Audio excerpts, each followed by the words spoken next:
রাহু আমাদের থট প্রসেসকে প্রভাবিত করে।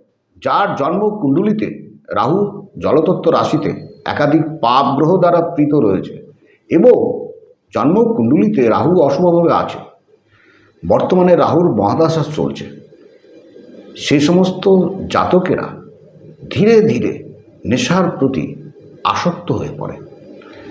সেক্সুয়াল ডিজায়ার্স ওনার উপরে প্রভাব পড়ে। ওই সমস্ত জাতক নিজের ইন্দ্রিয়কে কন্ট্রোল করতে পারে না। মদ, জুয়া, সাট্টা, বেসিক জিনিসগুলোর উপর প্রবৃত্ত হয়ে পড়ে। ও নিজেই নিজেকে বরবাদ করতে থাকে। ওই ব্যক্তি যে কাজে বেশি করে বরবাদ হবে সেই কাজগুলোকে তাকে বেশি আকর্ষণ করতে থাকে। ওই ব্যক্তি নিজেকে সামলাতে পারে না এবং ওই ব্যক্তি পিতামাতা, গুরুজন ব্যক্তির কথাও শুনতে চায় না। ওই ব্যক্তি নিজেকেই নিজের মধ্যে গুটিয়ে রাখতে চায়।